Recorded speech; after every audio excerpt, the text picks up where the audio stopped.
संत तुकाराम महाराज अभंग गाथा अभंग क्रमांक 3 यामध्ये श्रीमंत जगद्गुरु तुकाराम महाराज आपल्याला काय उपदेश करतायत। महाराज म्हणतात, सावध झालो सावध झालो, हरीच्या आलो जागरणा। तेथे वैष्णवांचे भार, जय जयकार गर्जतसे। पळोनिया गेली झोप, होते पाप आडते। तुका म्हणे तया ठाया, ओल छाया कृपेची। आणि या ठिकाणी सावध झालो डिरेक्टली दोनदा असा शब्द वापरला आहे। आणि असं म्हणून त्यांनी हरीच्या जागरणाला मी आलो असं ते म्हणतायत। आणि मग इतकी गर्दी झाली, तिथे इतकी गर्दी झाली, वैष्णवांची मांदियाळी त्या ठिकाणी, सर्व वैष्णवांची गर्दीच गर्दी त्या ठिकाणी। आणि सर्वजण मोठ्याने गर्जना करतायत, रामकृष्ण हरी रामकृष्ण हरी रामकृष्ण भजनाची हरिभजन त्या ठिकाणी झाली। हरिभजनाची गर्जना होत आहे।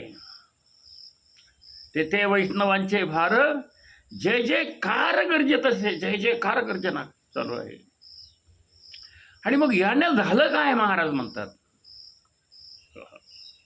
यानं असं झालं, ही हरिनामाची गर्जना ऐकून या गर्जनामध्ये या नाम साधनेच्या आड येणारी जी पापरूपी झोप आहे ना,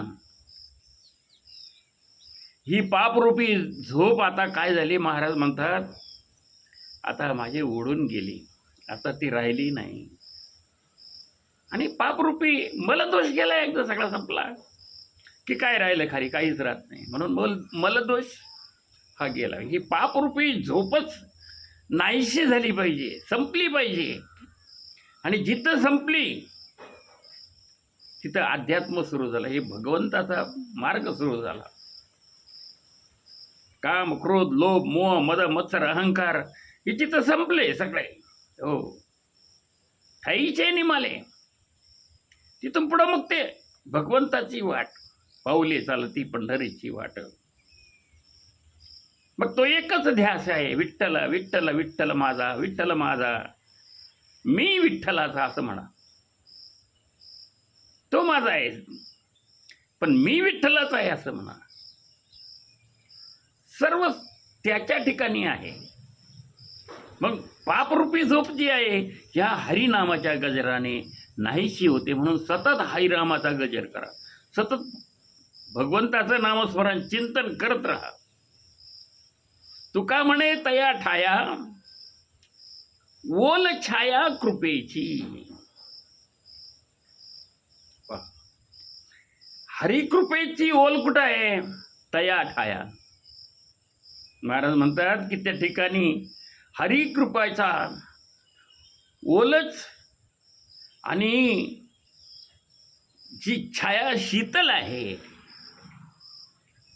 ज्याने समाधान, जेणे मना समाधान, की ज्याने मनाला समाधान होतं, शांती प्राप्त होते, अशी ती छाया भगवंताची त्या ठिकाणी आपल्याला मिळते। म्हणून तुकाराम महाराज म्हणतात की सावध झालो हरीच्या आलो जागरणा। म्हणून हरीच्या जागरणाला आम्ही आलो, सावध झालो। रामकृष्ण हरी, जय जय रामकृष्ण हरी।